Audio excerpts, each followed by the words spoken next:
urbanidade, né, que é a questão de transporte e tudo mais. O Estado, né, o governo, é obrigado a arcar com isso. O governo é obrigado. Tá? O princípio básico da Declaração Universal dos Direitos Humanos é esse.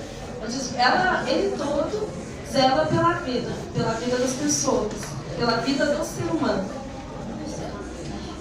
Hoje a gente passeou pela questão da vida, pela questão da moradia, pelas questões sociais. A gente passeou pela Declaração Universal dos Direitos Humanos do artigo 1º ao 10º. Hoje, no 11º, a gente vai partir pela parte do direito penal.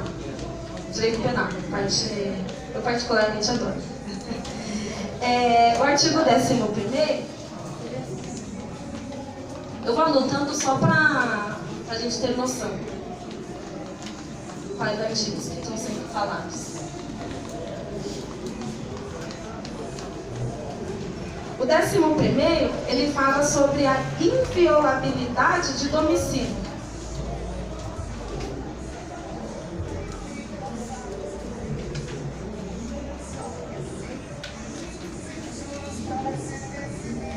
O que acontece? O que é domicílio? A casa, sim, o lar, o local que você trabalha, o local que você fica. Se você estiver abrigado em um hotel, em um hostel, alguma coisa assim, aí também é seu domicílio, onde você faz a sua residência, nem que seja temporária. E esse lugar aí, você entrou no hotel, por exemplo, pegou a chave, entrou no hotel, nem que seja para passar por noite, período de 12 horas. Ali se torna seu domicílio, temporário, mas é seu domicílio. E aquele local é inviolável. É inviolável. Porque ninguém pode ter a sua privacidade violada. Aquele momento que você tem a sós com você mesmo, com sua família, com seus amigos, seu cachorro, qualquer coisa. Você tem aquele momento a sós. E aquilo é inviolável. O Estado, em momento algum, pode violar esse seu direito. O direito de domicílio. Você tem o direito de habitar, você tem o direito de ter o seu momento com você mesmo. Direito de domicílio. Aí eu pergunto, quando você liga a televisão, vê aquelas reportagens, ou então às vezes a gente presencia isso. Polícia invade a comunidade, invade a favela, chuta a porta da casa da pessoa procurando alguém. O que é isso? Invasão de privacidade. E está descumprindo com o artigo 11º. É uma questão que não é nenhuma questão, porque a gente tem que saber separar que aqui no Brasil, assim como em todos os países, né, que tem uma legislação, aqui é a Constituição Federal. A Constituição Federal também fala da inviolabilidade, também fala da questão de não permitir com que ninguém invada o seu domicílio. Só que aqui, ó, é algo muito mais amplo. Isso aqui é uma questão de direito internacional. É uma questão de direito internacional. E quando você vai falar de direito internacional, você está falando da Declaração Universal de Direitos Humanos. Então, na verdade, quando a polícia invade a casa de um cidadão, quando a polícia vai até algum local e entra, não só a polícia, como qualquer outra pessoa, ele está descumprindo não só a nossa Carta Constitucional, não está descumprindo apenas a nossa Carta Magna, a nossa Constituição Federal, está descumprindo a Declaração Universal de Direitos Humanos, está descumprindo uma norma internacional. É algo muito mais sério. Está descumprindo o seu direito de ser humano. Você, a partir do momento em que alguém invade o seu domicílio, a pessoa descumpre.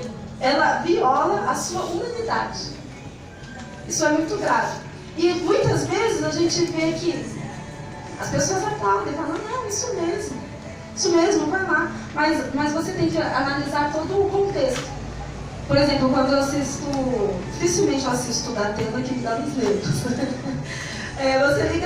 Você liga a televisão, tá lá o da Atena naquela reportagem ao vivo, falando, olha ali, a polícia tá perseguindo, olha, entrou na casa, olha, não tava comendo um biscoitinho com café, o bandido tava comendo um biscoitinho com café, vamos levar embora. Isso aí, polícia, leva embora. Mas será que tinham mandado? Por quê? A única coisa que pode violar o seu direito de privacidade, a questão da inviolabilidade do seu domicílio, é um mandado judicial. E sempre que a polícia invade a casa de alguém, procurando alguém, tem que ter um mandado judicial em mãos. A não ser se tiver em caso de perseguição, alguma coisa em flagrante bem típica que a pessoa pode entrar. Que a polícia pode entrar seguindo a pessoa até a casa dela, ou então até algum local. Invadir o local. E uma coisa muito importante também, que nós temos que nos atentar, é que a polícia, as pessoas que tiverem um mandado judicial, né, que normalmente é a polícia ou o oficial de justiça, ela pode violar a sua privacidade apenas no horário, tá, que tiver sol. Não pode violar a sua privacidade no período noturno nem no período da madrugada. Via de regra, tirando o dia de horário de verão, a polícia ou o oficial de justiça, eles podem invadir o domicílio com um mandado judicial das 6 horas da manhã até as 6 horas da tarde. Horário de verão, 19 horas. Fora isso, eles vão ter que sentar do lado de fora e esperar até 6 horas e 1 minuto para entrar na sua casa. Por quê? Você tem que ter um direito de repouso. Tá certo que você não vai repousar sabendo que a polícia está na porta da sua casa, mas você tem que ter um direito de repouso. E para quem eu reclamo com isso, os policiais a gente vai na corregedoria. E se algum indivíduo entrar na minha casa, para quem eu reclamo? Para a polícia. Para a polícia? Para a polícia. Se a polícia não fizer nada, você recorre de novo à corregedoria. Se a corregedoria não fizer nada, você recorre ao governo federal. Porque se tiver alguma coisa dando errada, coisa que a gente vê no dia a dia, principalmente na periferia. Pois não. A polícia, sim, no caso desse, é na delegacia de polícia mais próxima do meu endereço. Isso, na delegacia de polícia mais próxima do local que foi violado. Eu tenho que fazer, nesse caso, um boletim de ocorrência. Sim, um boletim de ocorrências com as características da pessoa. E outra coisa, quando você vai ler a norma penal, a invasão de domicílio, existem várias fases na norma penal. Existe a fase preparatória, que é quando o sujeito está pensando, quando o sujeito vai fazer alguma coisa. A fase preparatória. O cara está pensando, ele está falando assim, eu acho que eu vou ali entrar naquela casa. Ele só está pensando. Ele pensar não é crime. E a fase consumativa, que é quando ele entra. Essa fase consumativa é apenas o ato de entrar. Tem um portão, o portão está destrancado. Mesmo assim, ele entra nesse portão, já é uma invasão de domicílio. A partir desse momento, você já pode entrar em contato com a polícia. Você entra na sua casa, por exemplo. Hoje, a gente sai daqui, vai para casa pensando, vou tomar aquele suco de limão, vou tomar aquela brama gelada. Você entra na sua casa, tem lá um sujeito deitado no seu sofá, assistindo Netflix. Esse ato, por si só, ele não está fazendo nada. Ele só está deitado no seu sofá, assistindo Netflix, se bobear, está tomando a sua cerveja. Esse ato, por si só, já é invasão de domicílio. Ele não fez nada, ele só entrou. Aí o que você faz? Você sai, fecha a porta e liga para a polícia. A polícia vai falar, tá, mas o que ele está fazendo? Onde você mora? Ah, você mora em Guaianazes? Ah, sinto muito, a gente não mora. Então, a polícia, se ela se recusar a atender essa ocorrência apenas porque o cara está dentro da sua casa, ela não está ferindo a Constituição Federal, ela está ferindo a Declaração Universal de Direitos Humanos. Ela está ferindo o direito internacional. Tá? E uma coisa que eu já disse nas últimas aulas, que eu vou destacar que é muito importante, sempre que o Estado não cumpre a norma básica, que é o básico são os direitos humanos, que é o direito de você ser humano, como eu disse. Quando o Estado não cumpre a norma básica, existe como você recorrer para a Corte Internacional de Direitos Humanos. Por isso que o Estado é tão preocupado. Você acha que o Estado está preocupado em assegurar aqui que o seu filho esteja bonitinho, bonzinho, bem de saúde, porque ele é bonzinho? O Estado é bonzinho? Lógico que não, porque tem um interesse internacional por fora. O Estado não é bonzinho, a gente tem que ter isso sempre em mente. Tá? E quando você vê que o Estado está ferindo a norma, está ferindo o seu direito de ser humano, você recorre à ONU. Existem mecanismos para isso. Você pode enviar uma carta, você pode enviar um e-mail, hoje em dia com a tecnologia. Daqui a pouco vai ter até o WhatsApp da ONU. Mas você pode enviar um e-mail, você pode enviar uma carta, você pode fazer adotar um procedimento para que a ONU reprima, porque aí são questões de direito internacional. A ONU vai reprimir o Estado brasileiro para que o Estado brasileiro cumpra com a Declaração Universal dos Direitos Humanos. Como que é essa repressão? Vou fazer um símbolo aqui. Como será que é essa repressão? Direto no bolso. Porque se você não está cumprindo com a Declaração Universal de Direitos Humanos, se o Estado brasileiro não está cumprindo com a Declaração Universal de Direitos Humanos, ele não vai ser possibilitado de exportar. Não vai ter a facilidade que os outros países têm para exportar, de negociação internacional. Está mexendo no bolso, aí não pode. Por isso que o Estado brasileiro faz questão de cumprir com a Declaração Universal de Direitos Humanos. Tá? Voltando à questão da inviolabilidade de domicílio. Aí o sujeito está lá, deitado no seu sofá, assistindo sua Netflix, com sua latinha de cerveja na mão. Você nunca viu o sujeito na sua vida. Você liga para a polícia é obrigada a ir lá e reprimir aquele ato. Por quê? Por si só, já se consumou. E mais, esse crime é algo tão sério que ele é punido com reclusão. A pessoa fica presa. Fica presa no regime fechado, por apenas violar o seu domicílio. Tá. E como que a gente vai aplicar isso ao ato policial? Como, por exemplo, você tem um barraco na comunidade, você tem um barraco na favela. A polícia chega, chuta a madeira, chuta ali a madeirite, derruba tudo. Isso é um ato de violação do seu domicílio. E se consumou no momento em que chutou. No momento em que chutou, se consumou. O que você faz? Você vai reclamar na corregedoria? A corregedoria, como eu disse, todos nós somos humanos, mas a gente sabe que dependendo da força policial, está sendo gravado, né? Dependendo da força policial, você não vai ser reconhecido como humano. Dependendo de quem estiver lá na coordenação da polícia militar, principalmente. Você não vai ser reconhecido como humano. Então você vai reclamar na corregedoria, mas eu moro aonde? Moro na comunidade. Tá bom. Você pagou ali o imposto como se isso fosse requisito para você ter o seu domicílio. Você pagou ali o imposto? Você pagou para ter o barraco ali? Não. Então tá bom. Então a gente não vai fazer nada porque eles entendem que isso não é inviolabilidade de domicílio. Aí uma coisa que nós temos que ter em mente. Todos os direitos, eles são paralelos. A polícia militar, quando ela invade a casa de alguém, quando ela vai cometer algum ato de perseguição nas comunidades e tudo mais, eles falam que eles estão garantindo a segurança pública, não é? Tudo que eles fazem é em prol da segurança pública. Não tem o ditado do nosso novo presidente, que ele fala que a segurança acima de tudo? E do nosso novo governador também, está aqui nessa mesma rua. A segurança acima de tudo. Não é a segurança acima de tudo. O que deve prevalecer desde 1945, acho que eles não sabem, é direitos humanos acima de tudo. Então, você tem que saber equilibrar, o Estado brasileiro tem que equilibrar os direitos humanos, a questão da inviolabilidade do domicílio, que está inclusa nisso, com a questão da segurança pública.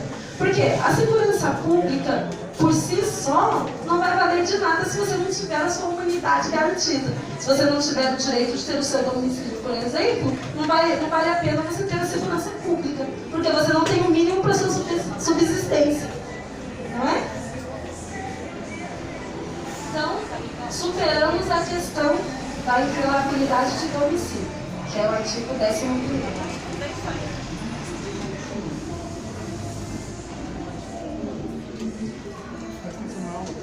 Só mais uma pergunta, professora. Isso cabe indenização? Sim. Mas aí é uma questão de legislação nacional. caso você tenha a invasão do seu domicílio, mesmo pela força policial, qualquer outra questão, que o Estado não conseguir resolver isso, ou então resolver apenas penalmente, cabe o direito de indenização por danos morais. Ô, professora, mesmo assim, a pessoa morando dentro de uma comunidade? Mesmo morando na comunidade. Mas aí, qual o nome da senhora? Rita.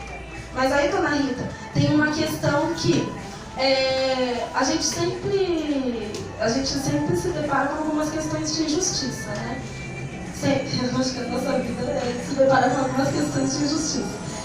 E quando você vem falar em declaração universal de direitos humanos em comparação com danos morais, a pessoa, o juiz que vai sentenciar, ele também sofre pelas influências sociais que estão ao redor dele. Por exemplo, o caso daquela mãe do Morro Carioca que perdeu 2 filhos, um de 8 e outro de 10 anos. Por morte, a polícia matou os 2 filhos dela.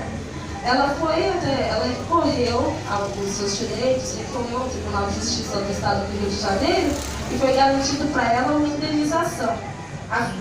Ela perdeu os filhos. Os filhos dela geraram para ela uma indenização no valor de R$10 mil. Isso não é nada.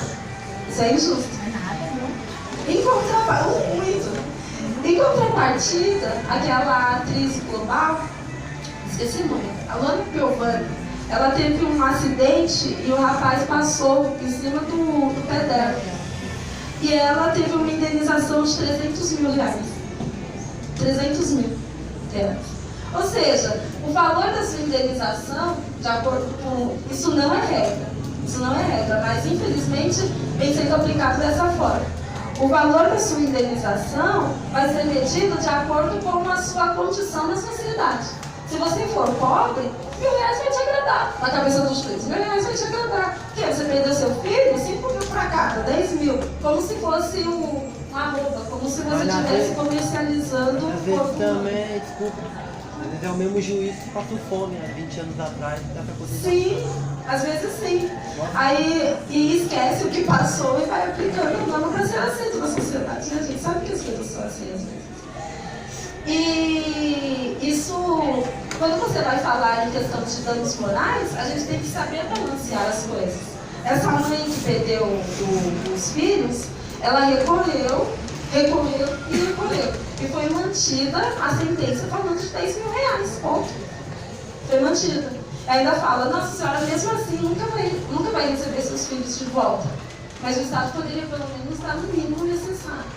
Eu tenho um caso, só falar rapidinho, um rapaz, ele foi confundido com um pedófilo. O menino chegou em casa, o menino cabulou a aula, chegou em casa e falou assim, pai, eu não deu pra ir pra escola porque o rapaz me pegou ali na esquina, mas eu consegui correr. Aí perguntou as características do rapaz. Aí deu uma característica que a criminalidade, que o perfil do criminoso tem. Falou, um sujeito alto, preto de Black Power. Estava passando um rapaz na rua exatamente com as mesmas características. Ele foi linchado. Por média de 20 pessoas.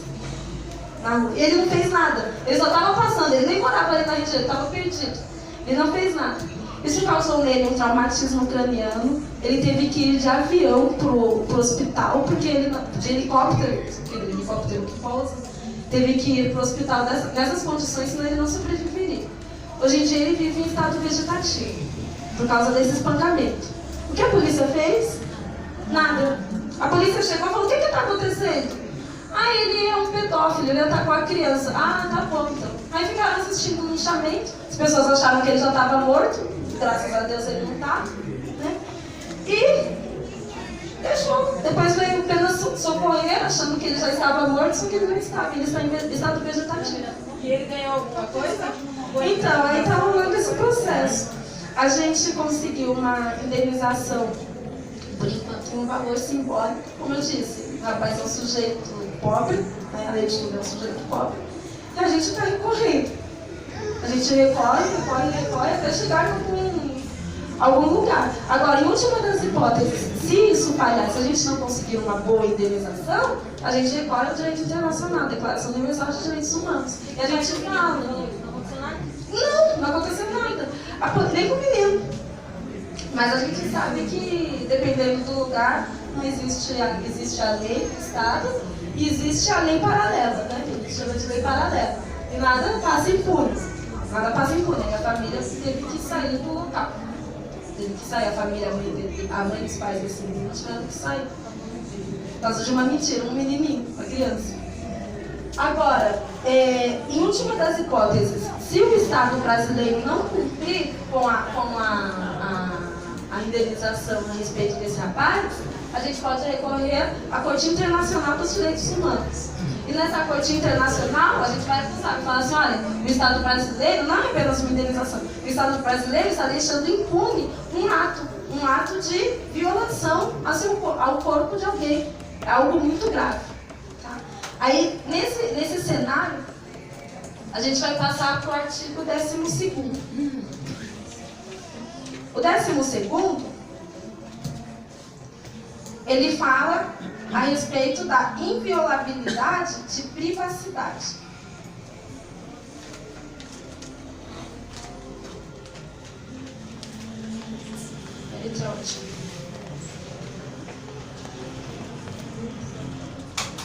Quando você vai falar da inviolabilidade de privacidade, você vai além da questão apenas do domicílio, a questão da casa.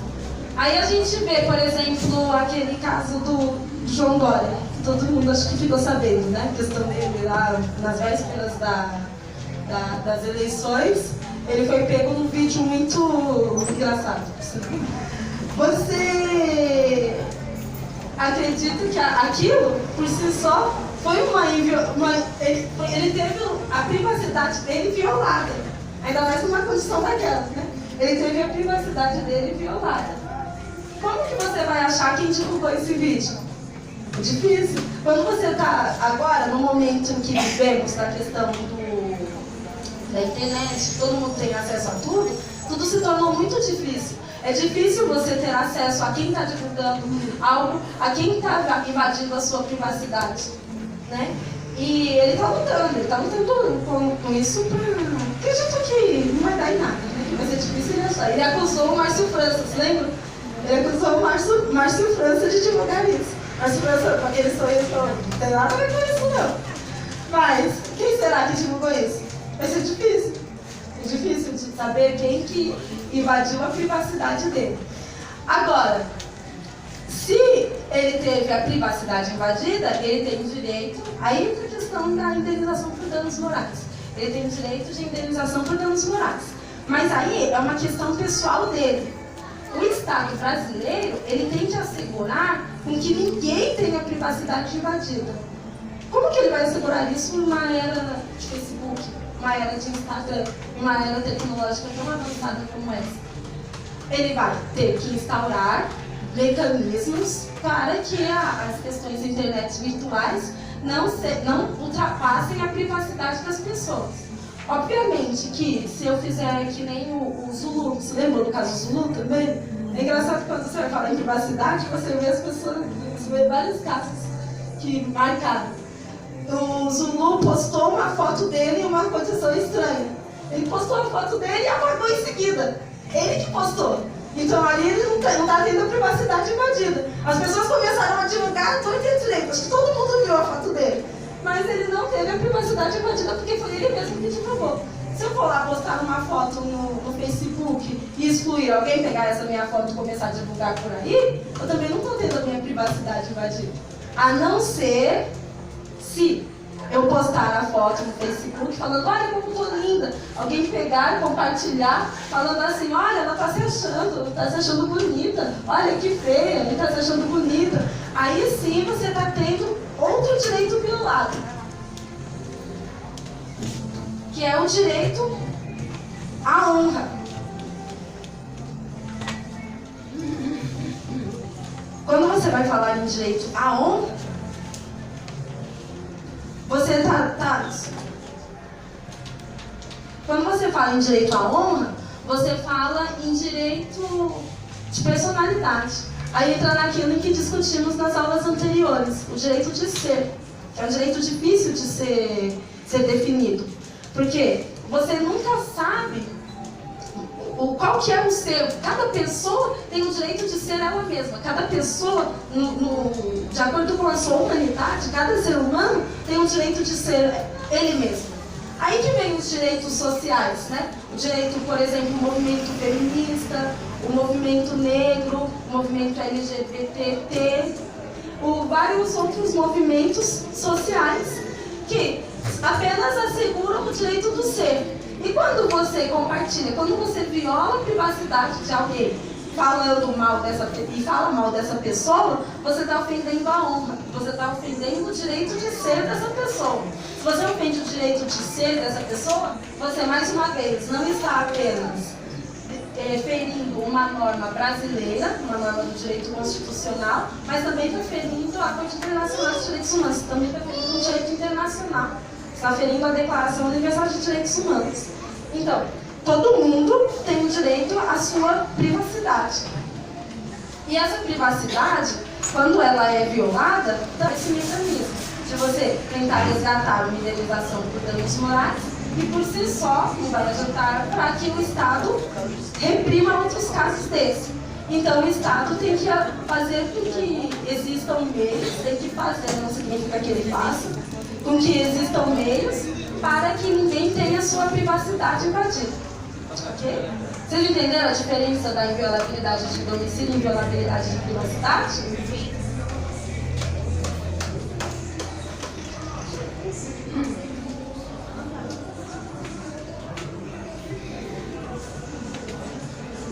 Agora vamos para o artigo 13º. Vocês já ouviram aquela expressão? Todo mundo tem o direito de ir e vir? O tempo todo, né? Quando alguém te para na rua e fala, onde você vai? Eu tenho o direito de ir e vir. A gente faz isso. Agora, quando você vem falar em direitos humanos,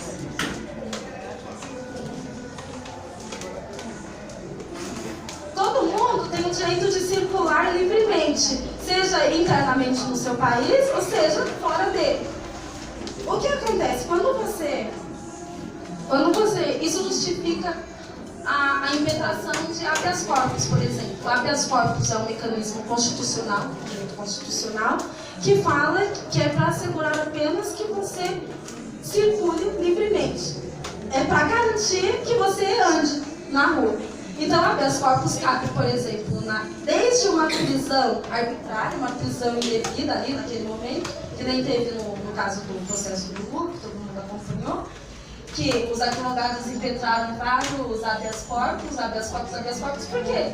Eles acreditam que seja uma prisão política. E a prisão política também não é permitida pelo direito internacional, não é permitido pela Carta Universal dos Direitos Humanos. E por isso, caberia um habeas corpus, porque ele tem o direito de ir e vir. Ele não pode ser preso por uma prisão, por uma questão política. Tudo isso por causa do artigo 13º, que fala que ele tem o direito de ir e vir. 13º da Declaração Universal de Direitos Humanos, que fala que ele tem o direito de ir e vir. Se você tem esse direito violado, você impetra um habeas corpus e você não tem uma solução, você pode recorrer à Corte Internacional de Direitos Humanos também. Porém, essa questão do direito de ir e vir vai muito além. Por exemplo, eu preciso viajar para o Paraguai. Para entrar no Paraguai, tem algumas normas. Por exemplo, agora você precisa tomar uma vacina da febre amarela. Não sabia, está tendo um surto lá de febre amarela, você tem que tomar a vacina de febre amarela para entrar no Paraguai. Não tá violando? Está violando o meu direito de ir e vir? Eu tenho que tomar a vacina de febre amarela para entrar no Paraguai? Não, porque está zelando pela minha saúde. Então isso não é não fere a questão de ir e vir. Isso não fere o seu direito de ir e vir. Então, a partir do momento, como eu disse, a gente tem que saber equilibrar todos os direitos. Todos os direitos andam em sintonia. A partir do momento que eu tenho o direito de ir e vir, o Estado tem que assegurar com que eu chegue bem, que eu permaneça com saúde e que eu permaneça vivo. Então, por exemplo, quando estava tendo aquelas chacinas nas comunidades cariocas, que o Estado carioca não estava permitindo com que as pessoas, que turistas, entrassem nas favelas, Era tudo isso para garantir a segurança. Então você não pode reclamar que você está tendo seu direito violado de ir e vir.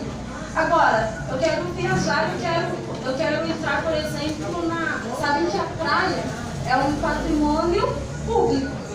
A praia é um local público, é uma propriedade pública. Então todo mundo tem que ter livre acesso ali à areia, pisou na areia tem que ter livre acesso. Mas é aquela questão daqueles condomínios que fecham assim a rua e entra para a areia. Você não pode entrar naquele pedaço. Aquilo faz parte do patrimônio público. Então, se você impetrar o habeas corpus, você pode entrar ali. Imagina, a praia não é de ninguém, a praia é do Estado. Então, a partir do momento, os iluministas, eles falam que o direito de cada um acaba quando você coloca uma parede e fala, essa propriedade é minha. É mentira, não é bem assim. Porque se a propriedade é de todo mundo, você tem que ter o livre acesso a isso. Senão você tem barrado o seu direito de circular, o seu direito de ir e vir. Entende? O que acontece? Como eu disse, se você tem barrado o seu direito de ir e vir, você tem que ter impetrar o habeas corpus. Se o habeas corpus for recusado, cabe um recurso especial, um recurso extraordinário, você vai recorrer às cortes brasileiras. As cortes brasileiras para que ela resolva. Se não resolver, a gente faz uma denúncia na ONU e fala, o Estado brasileiro não está deixando as pessoas circularem livremente. Aí a ONU vai verificar as questões e aplicar a sanção cabível.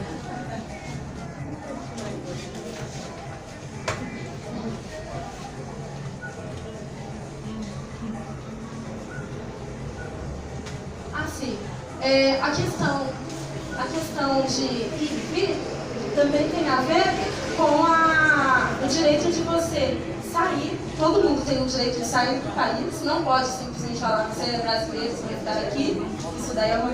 Como dizem que era assim em Cuba, né? Dizem que era assim, coisa que eu não acredito. Nunca estive em Cuba para conhecer, mas falam que não era assim. Que você, a partir do momento que você está naquele local, você não pode sair daquele país. Você pode sair. É só você verificar as exigências para ir para outro país, por exemplo, os Estados Unidos, cumprir, sair, ficar lá 10, 20, 30 anos e voltar. Isso também faz parte do seu direito de circular.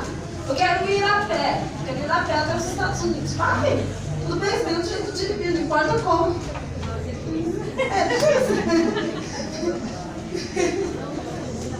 Tem aquele rapaz que deu a volta ao mundo no barco, né?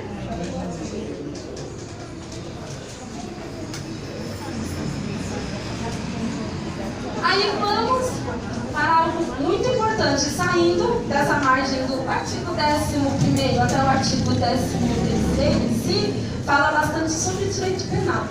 Vocês perceberam que fala bastante sobre direito penal? É a garantia mínima para que exista um processo penal justo. Agora, a gente vai entrar de cabeça na questão dos direitos internacionais. Sempre que você vai falar em direito internacional, você entra na questão da nacionalidade. Porque se você não tiver uma nacionalidade, não tem como você falar que você realmente olha, eu sou de nacionalidade brasileira. Eu sou de nacionalidade não sei do que. Sou de nacionalidade camaronesa, por exemplo. Agora, como que é garantido esse direito de nacionalidade? A legislação brasileira, a gente está no artigo 14º, tá?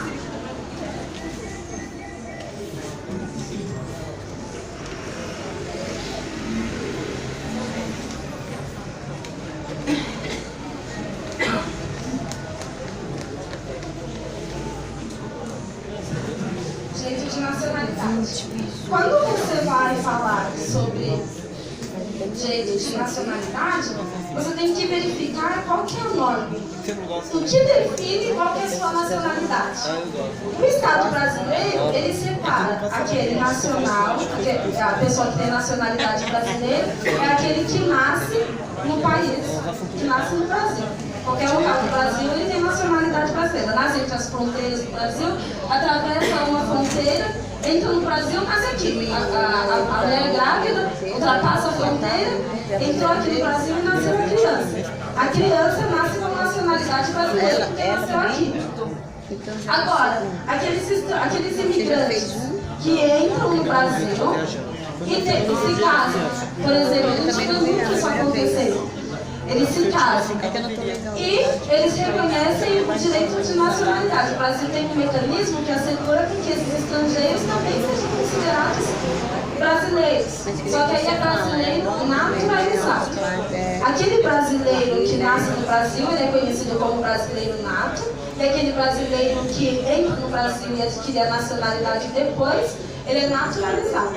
Aí tem uma série de normas que definem o que é, quais são os requisitos para que você seja naturalizado. Tá.